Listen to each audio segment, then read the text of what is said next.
नमस्कार, सुप्रभात। स्वागत आप सभी का सब रंग कार्यक्रम में। मित्रों, दो चीज़ें हमारे जीवन में चलती रहती हैं हमेशा, या तो चिंता या फिर चिंतन। कोई भी बात जब हमारे सामने आती है तो दो ही डायरेक्शन होते हैं, या तो हम चिंता की ओर चल पड़े उस बात को लेकर या चिंतन की ओर। चिंता हमें समस्याग्रस्त कर देती है, उलझा देती है, परेशान कर देती है, जबकि चिंतन हमें समाधान युक्त करती है, हमें हल्का कर देती है और उस बात का सही सही जो सार है वो हमारे सामने ले आकर रख देती है। इसीलिए किसी ने कहा है कि चिंता चिता के समान है और चिंतन चंदन के समान है। चिंता और चिंतन में वैसा ही अंतर है जैसा एक स्वस्थ व्यक्ति और अस्वस्थ व्यक्ति के बीच में है। चिंता हमें भटका देती है, उलझा देती है, जबकि चिंतन हमारे जीवन को बहुत ही सुंदर राह पर लिए चलती है, जो राह सुख की है, शांति की है, आनंद की है। तो हमारा चिंतन कैसे श्रेष्ठ हो, उसी पर आज का सुंदर सुवाक्य।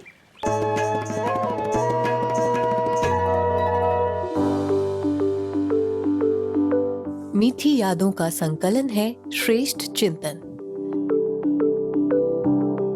मनुष्य की स्मरण शक्ति का परीक्षक है उसकी याददाश्त। वही घटना या वही इंसान हमें याद आते हैं जिससे हमारे कुछ अविस्मरणीय सिलसिले जुड़े रहते हैं।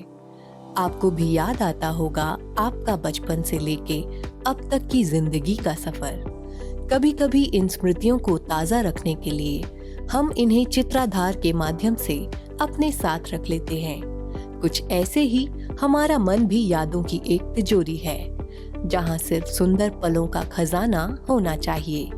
जब हम भूली बिसरी यादों का पिटारा खोलते हैं तो व्यर्थ और दुखदाई यादों की धूल को मिटाकर उनसे उन खूबसूरत मीठी यादों की डालियां हमें सजानी है, जिससे सिर्फ खुशी की महक हमारे हृदय के मंदिर को महका जाए। यह पद्धति हमारे दृष्टिकोण के परिवर्तन के लिए अनिवार्य है, क्योंकि हमारा नजरिया ही हमारे चिंतन का प्रेरक है। तो आज से याद भी उन लम्हों को करेंगे जो खुशी के यादगार हैं। तो मित्रों, हम तो यही कहेंगे कि चिंता को छोड़ें और चिंतन की ओर बढ़ें, ताकि जीवन खुशनुमा होता चले। क्योंकि चिंता तो सिर दर्द ही करने वाली है। जब कभी भी हम चिंता करते हैं तो चेहरा भी देखने योग्य नहीं रहता और मन में तो कितना उथल पुथल होता है वो हम जानते ही हैं। और डॉक्टर्स ये कहते हैं कि more than 80% diseases are psychosomatic. यदि मन में चिंता है, परेशानी है, उलझन है, द्वंद्व है, तो फिर हम अपने मन के माध्यम से अपने तन को रोगी कर रहे हैं। तो तन का रोग ना हो, सिर में दर्द ना हो, यही तो हमारी कामना है ना। ओम शांति। स्वागत है आपका A to Z Indian super food series में। आज का अल्फ़ाबेट है ई, और ई से ये जो दो सुपर फूड मैं आपके साथ शेयर करने वाली हूँ, आपको बड़ा इंटरेस्टिंग लगेगा, क्योंकि इनके नाम बहुत इंटरेस्टिंग है। एक है एग प्लांट और दूसरा है अर्थ नट। एग प्लांट तो फिर भी काफ़ी लोगों ने नाम सुना होगा, जिसे हम ब्रिंजल भी कहते हैं, हिंदी में बैगन भी कहते हैं। आप सोच रहे होंगे ये अर्थ नट क्या है। अर्थ नट, इसे हम पीनट्स भी कहते हैं या फिर सिंगदाना कहते हैं हिंदी में। बहुत ज़बरदस्त दोनों सुपर फूड है। ब्रिंजल, जिसे बैगन या फिर बेगुन कहा जाता है, कहते हैं कि जिसमें कोई गुण नहीं है, लेकिन हम अगर न्यूट्रिशन पॉइंट ऑफ व्यू से देखें तो बैगन में इतने सारे गुण हैं कि बोलते बोलते ख़त्म ना हो। और सबसे इम्पॉर्टेंट जो गुण है, और वो है विटामिन ई। विटामिन ई हमारी स्किन के लिए बहुत अच्छा होता है। और अगर आप बैगन खाना पसंद करते हैं तो थोड़ा एक्स्ट्रा खाना शुरू कीजिए, क्योंकि स्किन के लिए बहुत अच्छा है। इसमें भरपूर मात्रा में विटामिन ई होती है। और अर्थ नट यानी कि पीनट्स हम सबको पता है बहुत हेल्दी है। तो पीनट्स को सही तरीके से अगर आप खाना चाहते हैं तो पीनट बटर बना के खाइए, या फिर आप पीनट की चटनी बना के खाइए, या फिर आप पीनट की स्मूदी बनाइए। अगर आप इन तीनों तरीके से पीनट्स लेंगे तो जितना मैक्सिमम न्यूट्रिएंट इन पीनट्स में है वो आपकी बॉडी को मिलेगा। तो हम जब स्मूदी बनाते हैं तो पीनट के साथ में केला ऐड कर देते हैं और उसमें थोड़ा सा डेट्स डाल देते हैं और पानी मिलाकर एक थिक स्मूदी बनता है। अगर आप इसे पीनट बटर की तरह खाना चाहते हैं तो मेरे पिछले एपिसोड में पीनट बटर की रेसिपी मैंने शेयर की थी, आप वो देख सकते हैं। तो पीनट को रेगुलर बेसिस पे यानी कि 15 दिन में 10 दिन में एक बार इस तरह से आप स्मूदी बना लें या फिर पीनट बटर खा लें। और ब्रिंजल जो है बेगुन, उसकी सब्ज़ी हफ्ते में 1 या 2 बार बना के खा लें, आप एकदम फिट रहेंगे। Stay healthy. Thank you. Om Shanti. मित्रों, जीवन में हम सभी की चाहना रहती है कि हम जहाँ पे भी रहें लोगों के सम्माननीय रहें, लोगों का सम्मान हम अर्जित करें। लेकिन ऐसा हमेशा हो भी नहीं पाता, क्योंकि कई लोगों की आदत ही होती है अपमान करने की। तो लोगों की भले ही आदत हो अपमान करने की, लेकिन मेरा संस्कार हो सम्मान देने की। यदि सम्मान देंगे तो स्वतः हमें सम्मान प्राप्त होता ही होता है। लेकिन सम्मान भी कैसा? सच्चा सम्मान। आपने सुना होगा कि कई लोग लंगड़ा सम्मान देते हैं, लंगड़ा मान जिसे कहा जाता है। वास्तव में वो देते हैं लेकिन दिल से नहीं देते हैं, या देते हैं लेकिन उनका भाव कुछ और ही होता है। तो सच्चा सम्मान क्या है? जिसकी चाहना हर एक को है और हमें वही सम्मान सबको देना भी चाहिए। इस पर ही सुंदर प्रकाश काव्यात्मक रूप में हमारे बीच लेकर पुनः कवि मनोज खुशनुमा जी। आप सभी को मनोज खुशनुमा का नमस्कार। ओम शांति। मित्रों, सम्मान पाना सभी को प्रिय है। कैसे दें सर्व को दिल से सच्चा सम्मान, बताती है ये लघु कविता सच्चा सम्मान।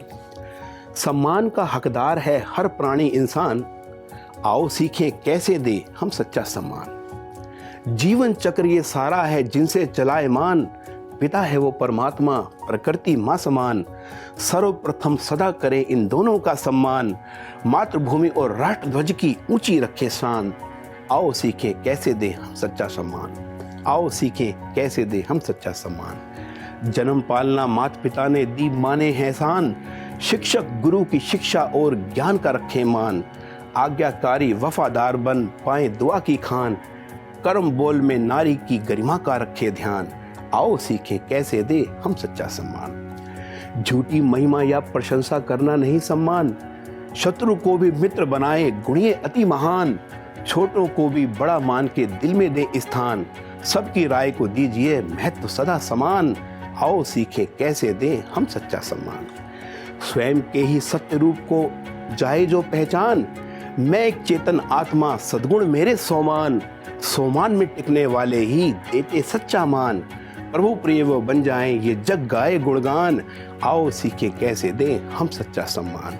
सम्मान का हकदार है हर प्राणी इंसान, आओ सीखे कैसे दें हम सच्चा सम्मान। धन्यवाद। नमस्कार।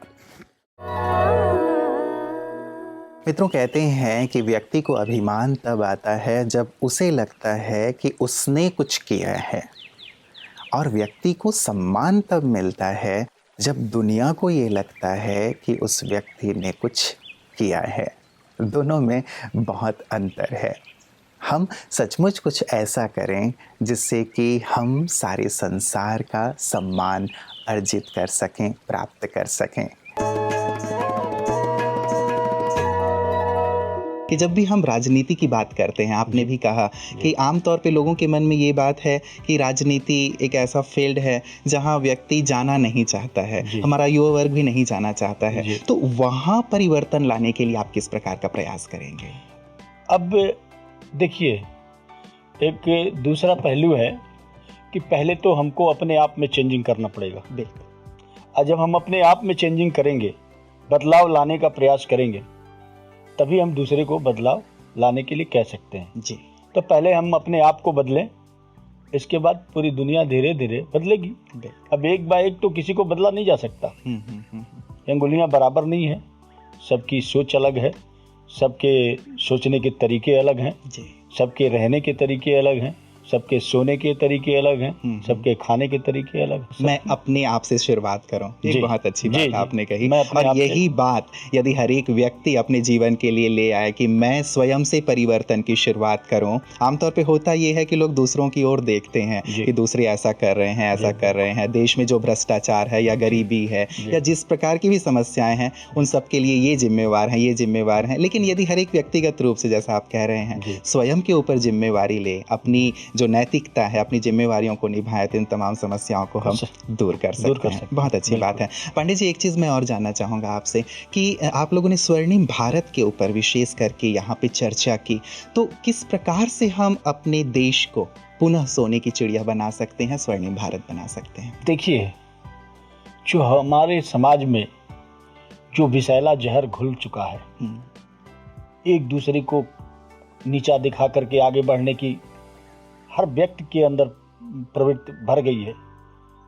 हर व्यक्ति जल्दी रातों रात माला माल होना चाहता है। शॉर्टकट मेहनत नहीं करना चाहता जी। सीधे चाहता है कि हम दिन के अंदर, चाहे वो हमारे नेता बिरादरी है, चाहे किसी फील्ड में आप जाएं, हर जगह जो है रातों रात लोग माला माल बनना चाहते हैं, पहले अपना पेट भरना चाहते हैं। लेकिन इसी में ऐसे भी लोग हैं जो सही सच्चाई के रास्ते पे चलना जानते हैं और गरीब और मजलूमों की बात करने वाले हैं। जैसा कि मैंने जब से जिम्मेदारी 2007 से जी। हमारे विधानसभा के लोगों ने जिम्मेदारी सौंपी, मैं गरीबों की सेवा में दिन रात लगा रहता हूँ। तो हमारे क्षेत्र के लोगों ने वो प्यार और आशीर्वाद दिया, तभी तो आया। कुछ किया ऐसा जिसके बदौलत में दोबारा रिपीट होके आया। मित्रों, जब सम्मान की बात चल रही है तो एक बात हमेशा कही जाती है, और वो बात बहुत सत्य भी है, कि आपका सम्मान उन शब्दों में नहीं है जो आपके सम्मुख बोले जाते हैं। आपका सम्मान उन शब्दों में है जो आपकी अनुपस्थिति में बोले जाते हैं। ज़रूर इस पर विचार कीजिएगा और देखिएगा कि आपकी अनुपस्थिति में आपके बारे में किस प्रकार की चर्चा होती है, वो हमारी वास्तविक सम्मान या स्थिति के बारे में हमें भी अवगत कराती है। वो कहते हैं ना, अल्फ्रेड नोबल जी एक दिन जब सुबह उठे, न्यूज़पेपर देखा, तो उसमें फ्रंट पेज पे यही था कि डायनामाइट के जो आविष्कारक थे नोबल, वो अब नहीं रहे। उन्होंने सोचा कि अरे मैं तो ज़िंदा हूँ, लेकिन ये क्या बात लिख दी गई है, चलो पढ़ता हूँ कि मेरे बारे में क्या क्या लिखा गया है।